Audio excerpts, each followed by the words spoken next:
And then one more quick announcement before I go ahead and introduce our sponsor. 2 weeks from now, we'll be back. We have David Pritchard from ALG Vacations, the wellness coach there. Again, he was with us in November, December last year to talk about staying healthy, both mentally and physically. He's going to come back. We're going to do a little check-in on our mental health in a couple of weeks. We're really excited about that. Love talking to David. So if you want to come back, it'll be in a couple weeks, same time, same place. We're going to go ahead and get the link out when we can to register. All right. So with all that out of the way, I know you all know Gina, but I'm really, really excited to bring Gina Bang from Avanti Destinations back with us to help us introduce today's topic and today's speaker and to tell us a little bit about Avanti. Thanks so much. I'm so excited to be back and to have Jen here. She's amazing. I love this community that we're growing together. Of course, advisors. And at Avanti Destinations, we are 100% B2B. So, of course, we are always thinking about customer loyalty and what that means for you, the advisor. We know that many of you are growing your businesses through repeat travelers, through referral business. So I love this topic for how to really wow your customers. I think just to start the mindset of going into the session, it's just really how do we have that service mentality? How do we put the customers first so they feel really special, that they want to come back to you, that they want to just brag about you to all their friends and family? That's something that we really try to develop here at Avanti, even though we don't work with consumers. We always try to think about how do we best position advisors to win over new leads and how to really convert and build your business through amazing marketing tactics, through customized itineraries. One of the things I was thinking about this morning on how do we wow travel advisors who are our customers, it's really about that feedback loop. So it's listening, it's engaging your customers, and it's creating a plan of action to improve and to always meet your customers where they're at. So for example, for many years, people kept asking us at Avanti, how do we select destinations? Because we really want to sell Australia through Avanti, but you don't offer it yet. It took us a lot of time and many years, but we actually did launch that product last year, which we're really excited about. And really on the service side. So, I would say our business is pretty divided equally between the East Coast, the Central, and the West. So we're based here in Portland, Oregon, as we have been since 1981, and trying to think about how do we get ahead of those time zones. So we actually opened our second call center in Manchester, England, so that we're actually open at 6 a.m. Eastern now, whereas last year it was 6 a.m. Pacific time, 9 a.m. Eastern. So just those things that you can kind of listen to your customers about and then hopefully build into your next growth cycle of your business can really help you grow, stand out, and keep that customer retention. So I'd like to introduce Jen Edelson. She's a dear friend. She's a wonderful advisor, and I know she has a lot of insights to share with you today. Thanks, Gina. Thanks, Gina, and thanks, Avanti, again. Like Gina mentioned, it's really rare to have a travel supplier who's exclusively working with Travel Advisor. So shout out to Avanti. I know the loyalty there is really high, and hopefully advisors sort of can take that to heart too. But yet, like Gina mentioned, we're really happy to have Jen here. I was going to talk to us about wowing your client. Jen, I was hoping we could just kick us off here. You can maybe take a couple minutes just to introduce yourself to the audience. Tell us a little bit about you, a little bit about your career in the industry. All right, great. Thank you so much for having me. So I am a travel agency owner. I bought a Dream Vacations franchise in 2018, and everything was really great until 2020 when it wasn't. And so since 2022, we really come back very strong, and I love helping. This topic is just so near and dear to my heart because I love helping people get a wow experience and having them come back, because that's what really makes me love my job. So I've been involved with travel basically since birth, because my parents worked for British Airways. And so we always traveled when I was little. And then when I was 25, I didn't have any free travel anymore. So I always wanted to be a travel agent. And that's why when we bought this franchise, it was just so perfect. So I just love it. Jennifer, you're in New Jersey, is that right? Yes, in New Jersey, right outside New York City. All right, cool. All right. I know we have a lot of people from the Northeast on here too, and we have Gina from the other coast, so we have everyone fully represented. Right. Jennifer, you mentioned you bought your franchise in 2018. Do you have a storefront? No, we have an office near our homes, but which has actually been great. That only happened this January, and it really has enabled me to work a lot more efficiently because I wasn't distracted by my house and my dog and just stuff. So it's really great, but we do not have a storefront. Okay. And then what type of client do you typically serve? Is it sort of everyone in your community? Is it a specific segment of the population? Really, it's on average people in their 40s to 60s, people that are looking to create to go on vacation, and they're so busy that they have found me because they like, I really want to go somewhere, but I don't know how to do it anymore, either because of COVID or because their children have grown and they've never actually traveled, not in a group setting. Like, so my specialty is customized travel, which is why I love Avanti. And my business partner's specialty is cruises, all-inclusives, Caribbean. So that's how we split up the work.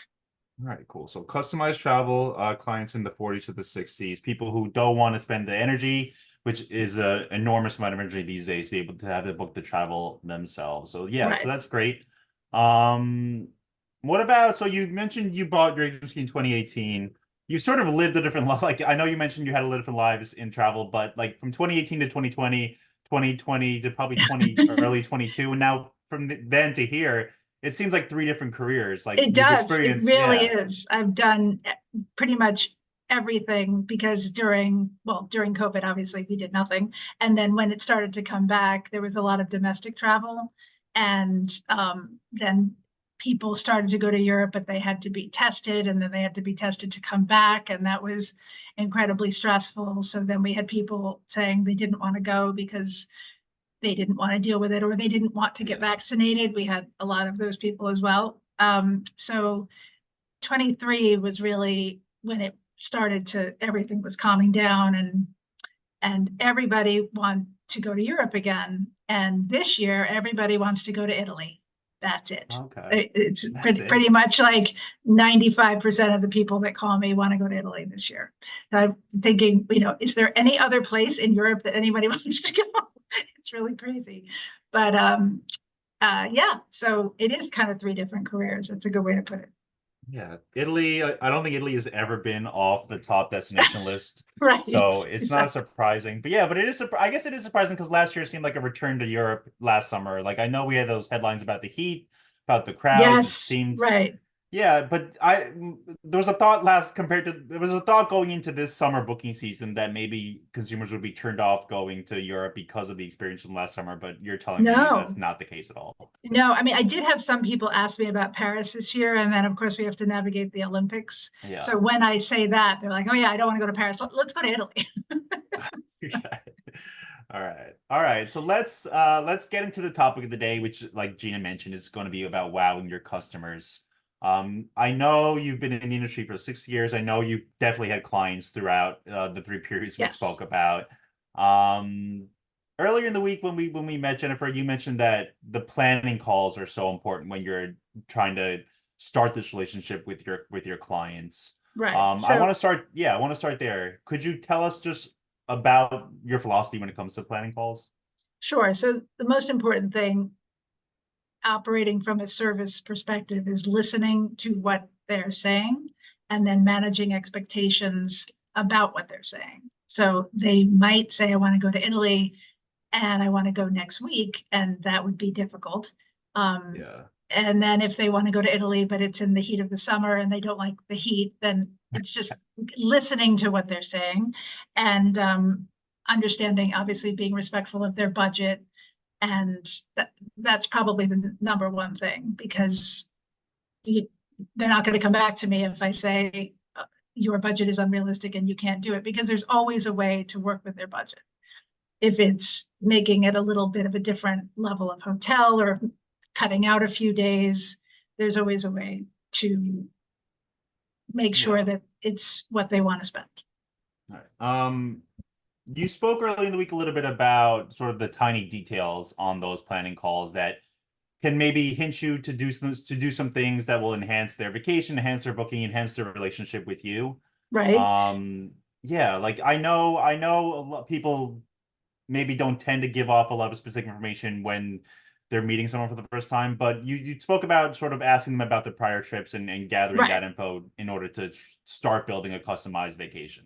Right. So the main question is, tell me about some of your best vacations, and that will give us a lot of information about what kind of hotel they like, or do they like to go to the beach or, hiking or things like that. Are they active travelers, or are they wanting to be in a group setting where they're taken everywhere and they don't have to do any of their own logistics? Because I do have people like that as well. They just want to go and get on a group situation and just not have to think.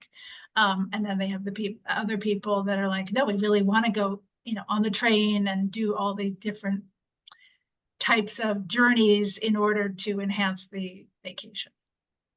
Yeah, one thing I thought was really interesting was you mentioned earlier in the week you had a client who was going to Germany, I believe, Jennifer, and they loved history, but they didn't realize there was so much history they could see where they were going. Like Right. it seems like your flaw or what you mentioned earlier in the week was that they don't know what they don't know. Right. Like I Exactly. guess that's like that's Exactly. an I did obvious say that. thing, but it's Right. important to remember. Right. So if they are saying, I want to go to Germany, then that could be a 2-week trip just being in Germany. So I kind of really make sure that I get to the point of, well, what do you want? I mean, how long do you want to be in each place? And also make sure that I manage that I don't want them to be doing something every single day, because then they don't actually get to see anything. If you're always being taken around and you don't have any downtime to enjoy where you are, and you don't really get a chance to look around and be on vacation.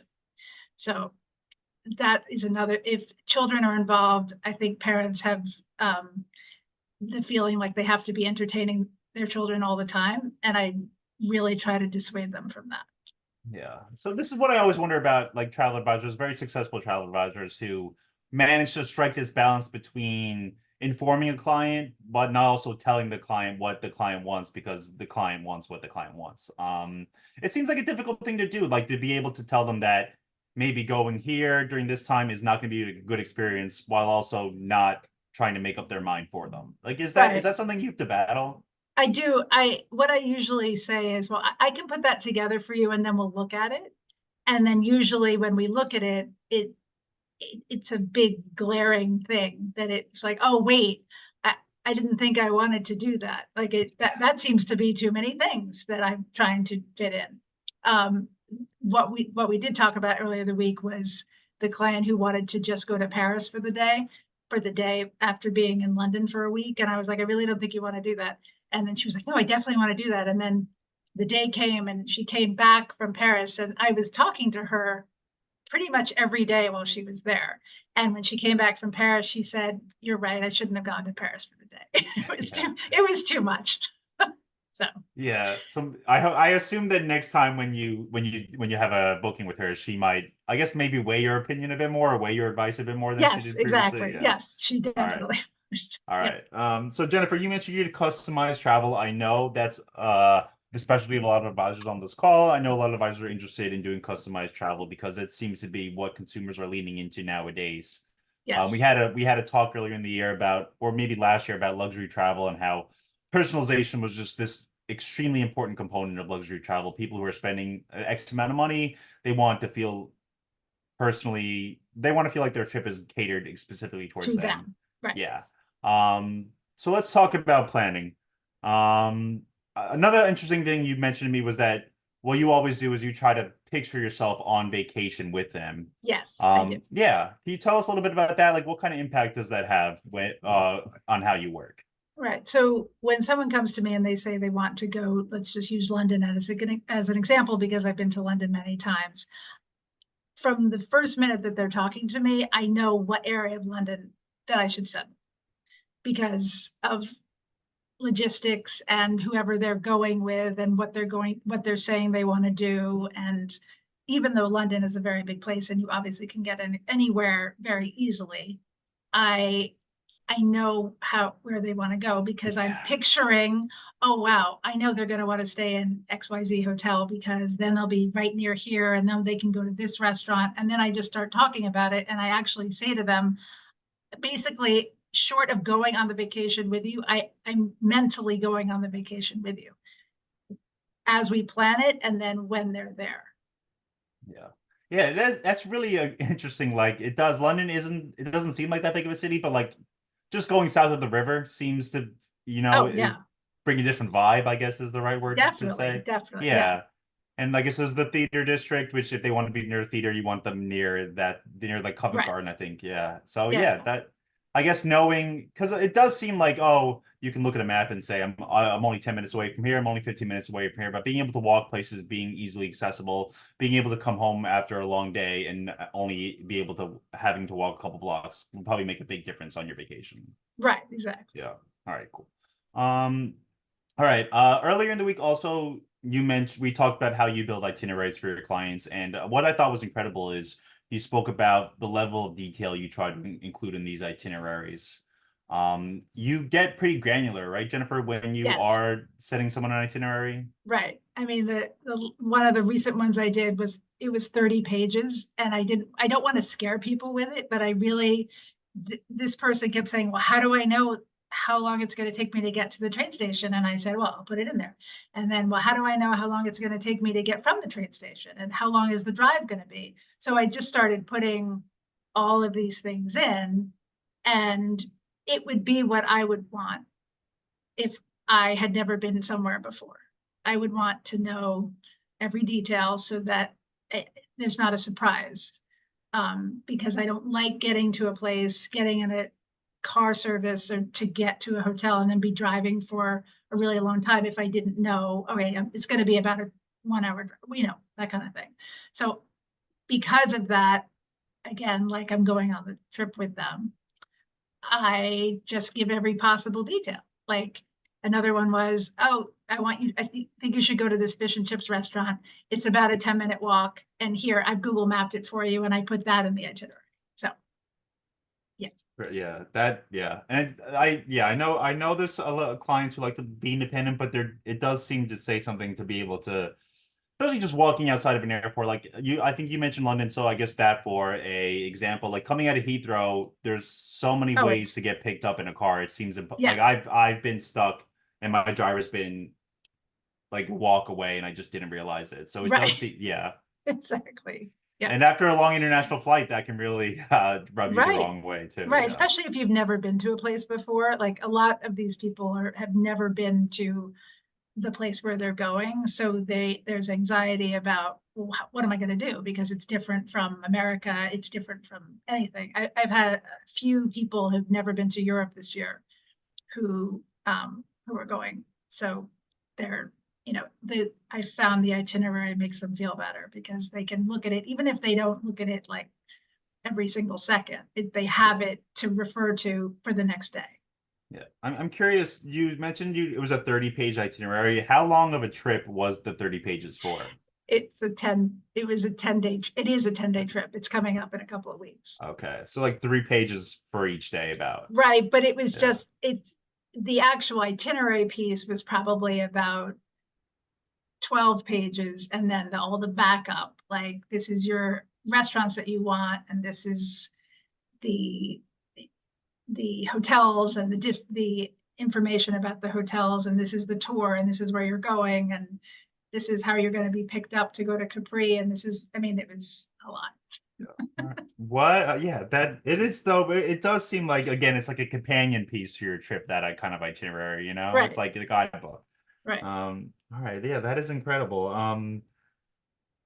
So you mentioned restaurants, things like that. I'm curious. I mean, I assume it depends client by client, but like how much do you work with a client in order to design or plan almost every moment of their trip. Like, will you make dinner reservations? Will you plan?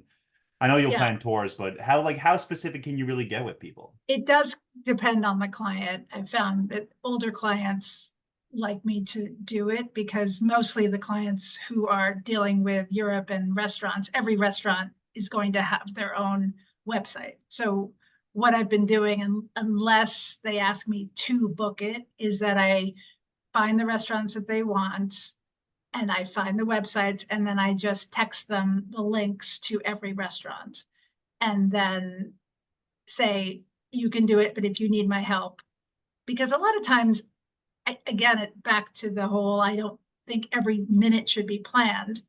I don't know if they want to go to lunch at so-and-so on a Tuesday. Maybe they're going to want to go on a Wednesday instead. So I don't really want to plan it, but I want to give them the information so that they can do it when they're there.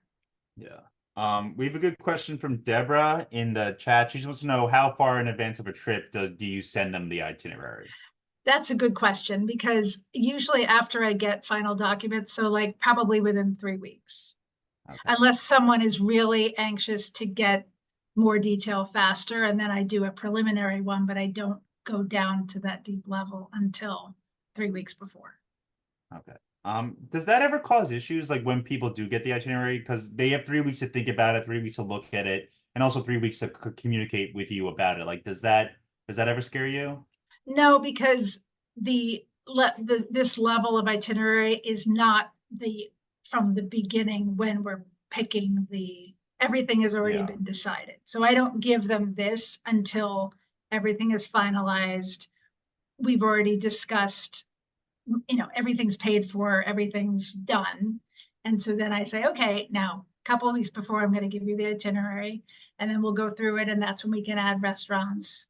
But it's stuff they've already seen before. It's just not in the online itinerary that is also the app. Yeah. And then I know everyone has their different CRMs and their different itinerary planners, things like that, but you use Travelify, right? I use Travelify, yeah. And it's I easy love to Travelify. use. Yeah, you love Yeah, Travelify. really, Okay. really great.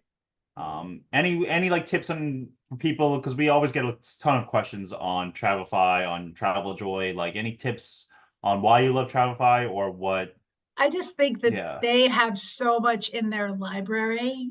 And I mean, you could spend as much time as I spend doing an itinerary. Travelify has so much information. I could spend twice as much time. It's kind of like it can be overwhelming, but I think the way they've laid out the ultimate itinerary for the client, because you can have it be just on an email or on the app, because I have a lot of people that don't want an app.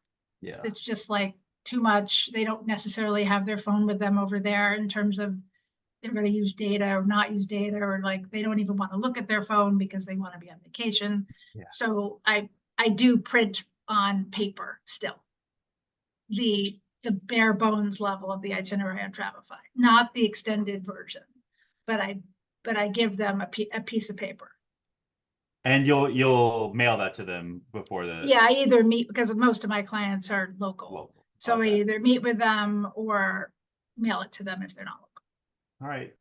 So I know it's a lot of work. I know it's a lot of thinking, a lot of planning on your end.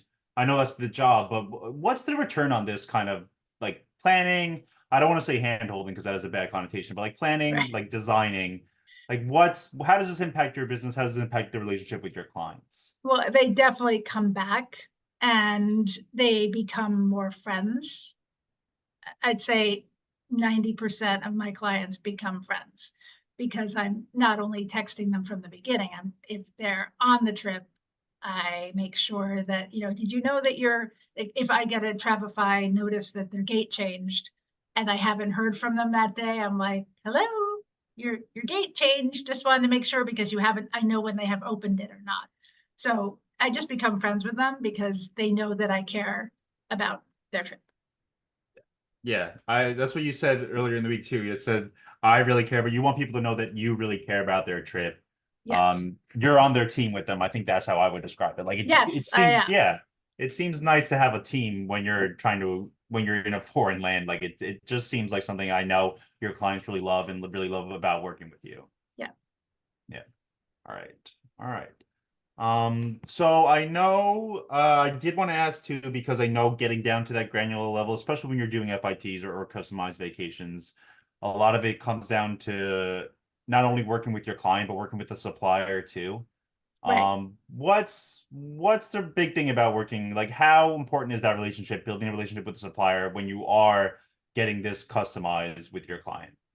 So I use the same person at Avanti as often as possible, unless he's on vacation, because I have the relationship with him that I'm developing with my client. So he knows exactly what kind of trip I want to create, and it's seamless, and it's not like working with um, just on the computer and not putting it in, because it is customized. It needs to be handled with people, not just Yeah. online.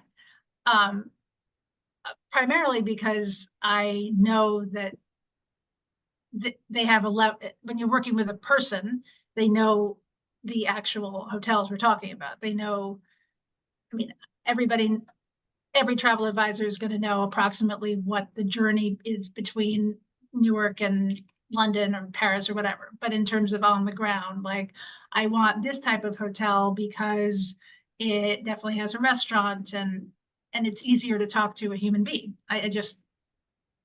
I'm old school that way. Yeah. I guess, I mean, I don't know if the answer is simply work with suppliers who provide this kind of relationship with you, but like, what are the, like, any tips for when you are communicating with suppliers in order to build that relationship? Like, will you have constant check-ins with your BDMs or with your reps? Like, what's the best way in order to build that relationship so you can further enhance what you're doing with your client Right. too? It really is. It's a case by case basis, client wise, because every client's different. And Yeah. so I make sure that I have as much detail that I can, like, this is what this family wants, and this is what they don't want, which is usually more important than what they do want. And just to really be very specific with every client and just treat it Be specific. from the beginning as everybody is special. Everyone's yeah. Yeah, because I imagine when you are doing this for a long time, it might be easy to take things for granted, but having that in your head that each client is specific, each client is special, Right. is And I probably something, yeah. definitely, like, I could tell you now, I know when the next people are going, and I just have this ability to remember where they're going and what hotel they're going to be in, and I don't even know how I do that.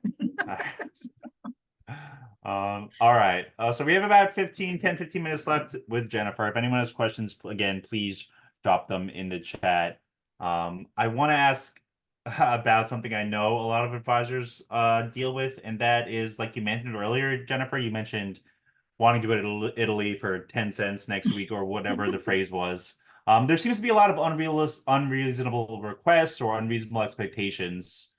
Are there any that you could share with me that, and then like maybe explain how you dealt with this or how you talk your client through this when something completely unreasonable does come along? Right. Well, I've had one this week, so it makes it easy to think of one. So a new person found me. They have a family of 5 rooms, 9 people. And I guess the first thing I always think about is, can I do what this client is asking?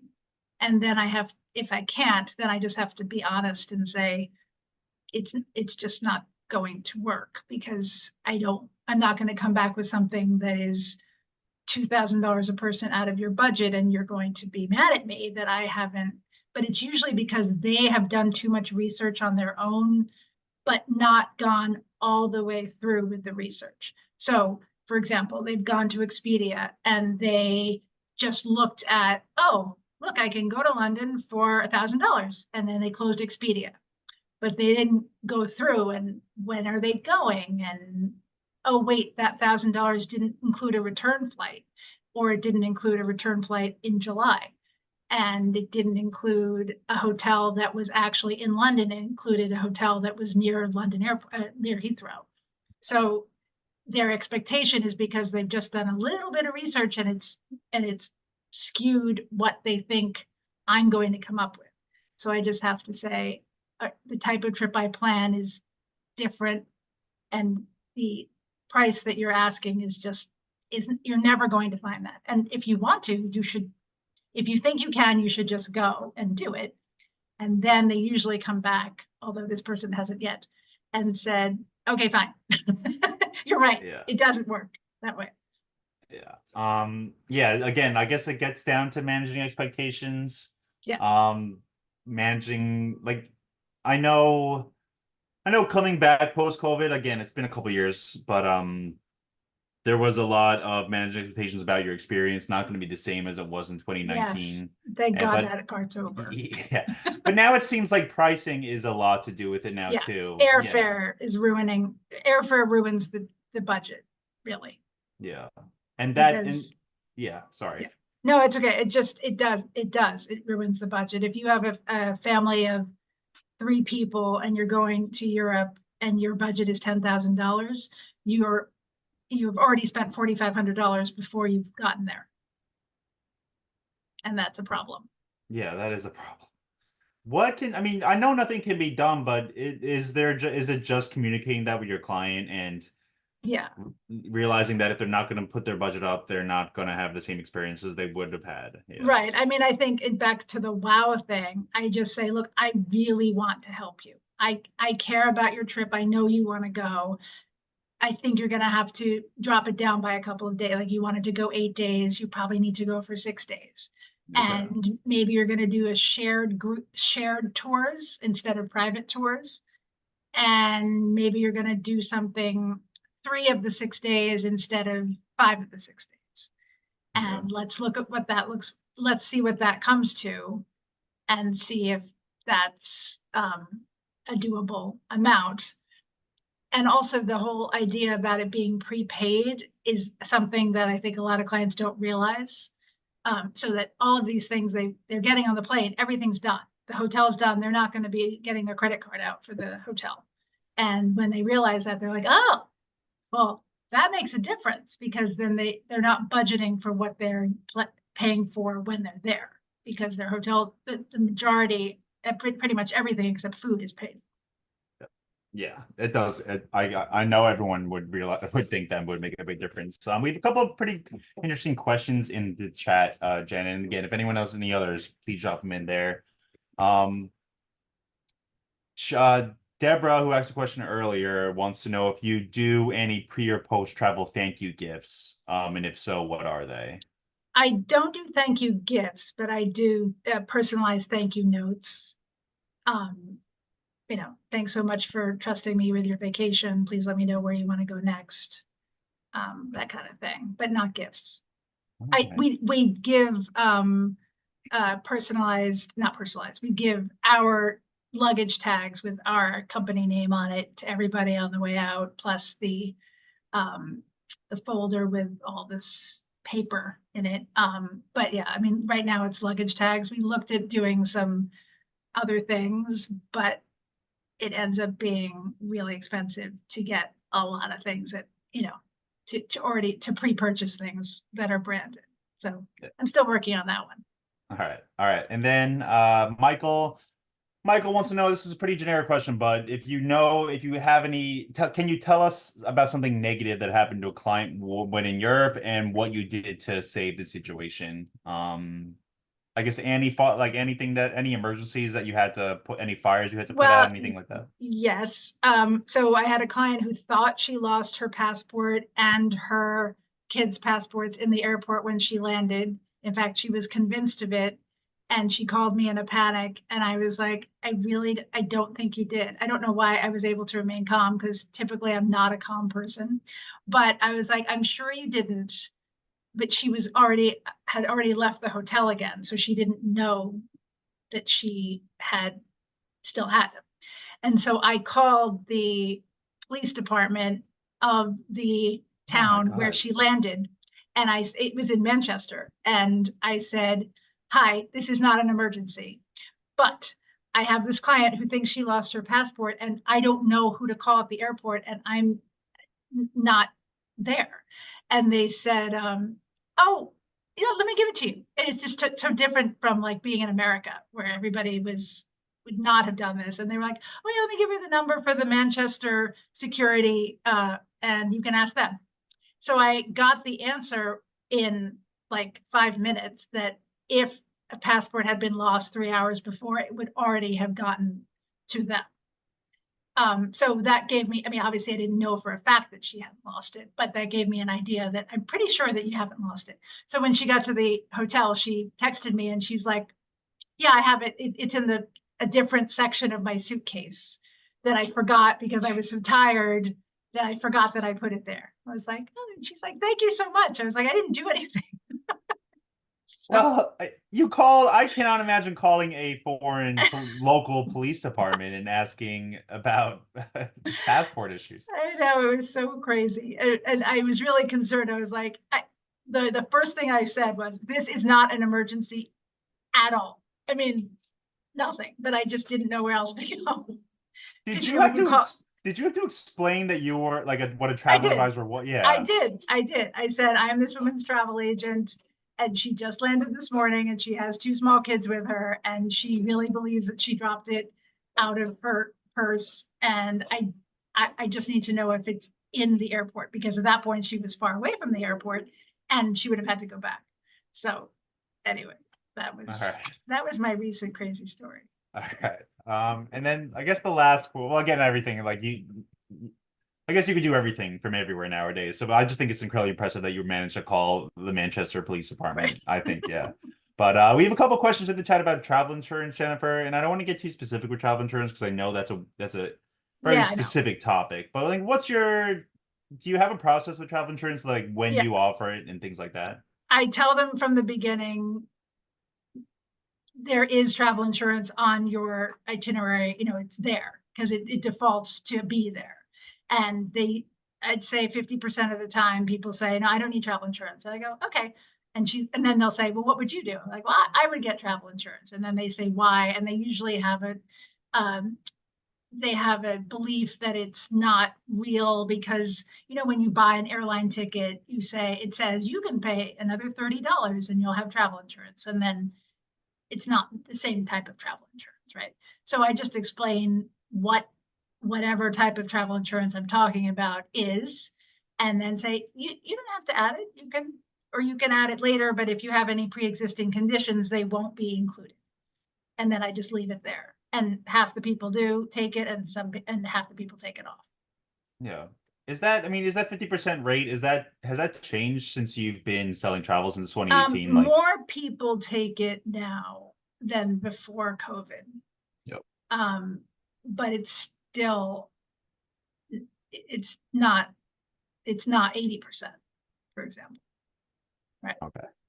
All right. So I have a couple more questions, and then if anyone else, and again, if those were great questions in the chat. So if anyone has any more, you can drop them in there, and hopefully we'll be able to get to 1 or 2 more before we wrap up today.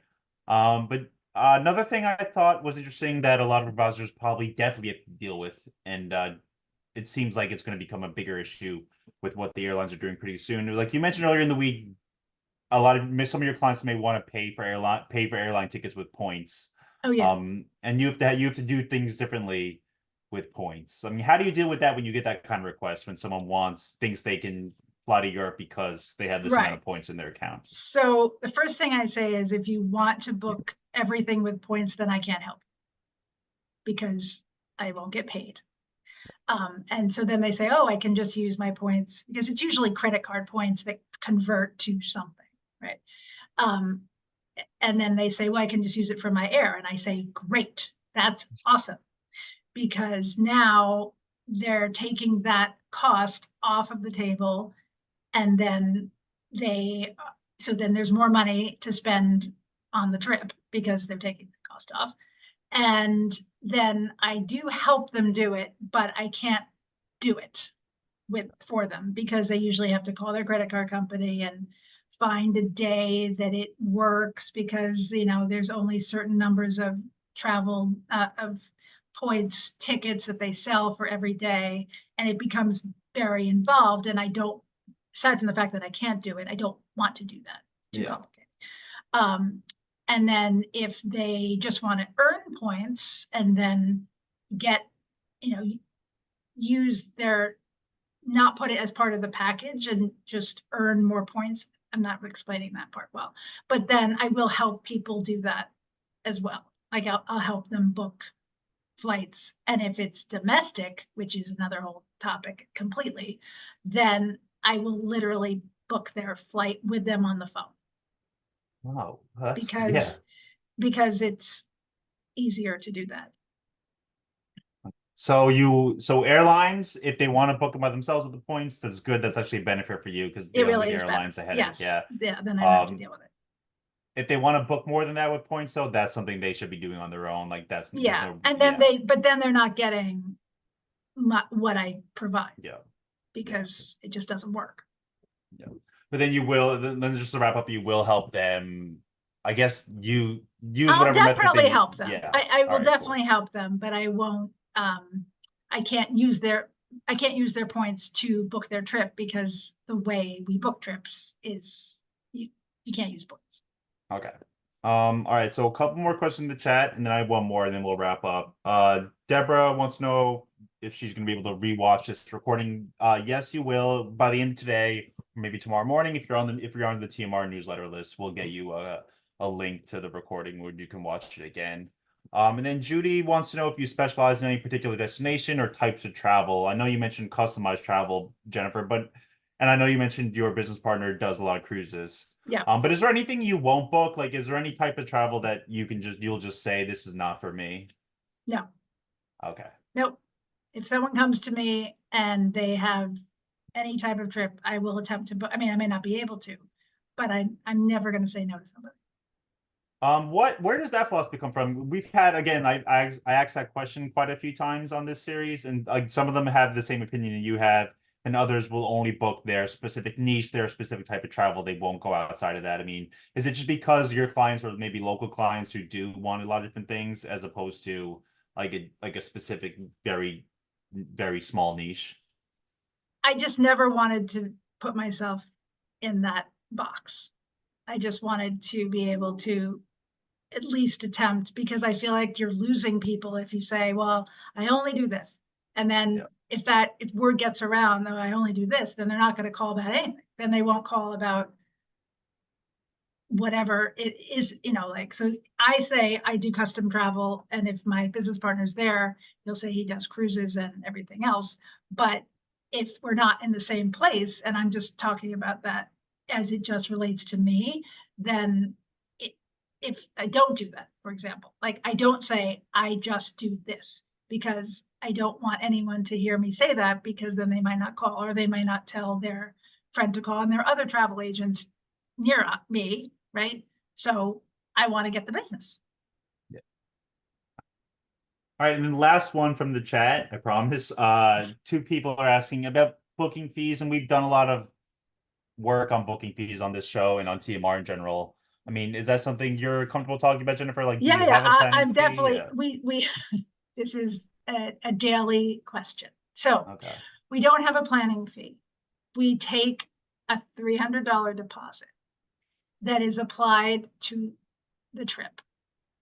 And if they go and run away with the trip, which has happened in the past before we had this planning fee, the theory is we keep the $300. And in the past couple of months, I've had two people who didn't want to run away with the trip, but they started doing their own research and said, I think I can do it better. And then I gave them, one family I gave $100 back, and another one gave me $200. So it's an ongoing thing, because I want to take a planning fee, but I don't want to have people not use us because I take a planning fee. And that's really where we are. That's why we've kind of landed on this deposit thing. So the deposit will be applied to the cost of the trip if and when they fully book with you. I think the way we say it is, if you book this trip with me, it will be applied to your final payment. Okay. And then other people I've had to explain what that means. Okay. So yeah, again, we've had a lot of different philosophies with fees. A lot of different people have a lot of different things. We had someone way back talked about how she has a retainer for her clients, like a lawyer, and then others have done what you've done, Ooh, Jennifer. that's So interesting. yeah. Yeah. I mean, oh, I So see in the chat it says I take a non-refundable deposit. Yes, technically it is a non-refundable deposit, but then I'm too nice, and my business partner definitely tells me I'm too nice. And then, but I'm gonna not be as nice anymore if that happens again, because it really upsets me when that happens. Yeah, because all I right. really care. Yeah. So that's what I want to end on, Jennifer, is like, I know talking to you earlier in the week, talking to you today, it's very clear that you care about your clients and you want to make sure your clients know that you care about them and the success of their trip. Anything else you want to add about how you simply make sure that your client knows that you care? Because obviously when you care, you want them to know that, you want them to come back to you when their trip is over. You are invested in their trip. Anything else you want to add along those lines before we officially wrap up? I think it's just that I literally tell them that. I tell them, I really care about your trip. I want you to call me if there is any problem or for any reason you can call me when you're traveling. I don't care, day or night, it doesn't matter, because the worst case scenario would be I wake up the next morning and I hear, this happened, but it was nighttime for you, and I couldn't call you, and I just didn't know what to do. So I mean, they all know that I care and they can call me at any time. Yeah, that is, I mean, again, getting a text in the airport that your date's changed, I'm sure is pretty far Yeah. evidence that you care. Jennifer, thank you so much for your time. Really such a great conversation with you. I really enjoyed meeting you.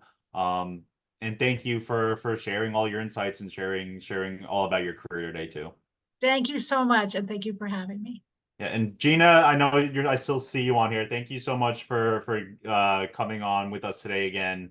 Always lovely to see you. And I think we put the link to Avanti's travel agent portal in the chat. So if anyone wants to check that out, they can go ahead too. But I know they know how to contact you already. Thank you, Gina. Thank you, Jennifer. Thank you everyone for coming out. Like I mentioned in the beginning, we'll see you in 2 weeks back here with David Pritchard. Talking a little bit about wellness, a little bit about mental health. Until then, I hope everyone stays safe, stays healthy, and we'll see you all very soon. Great. Thank you so much.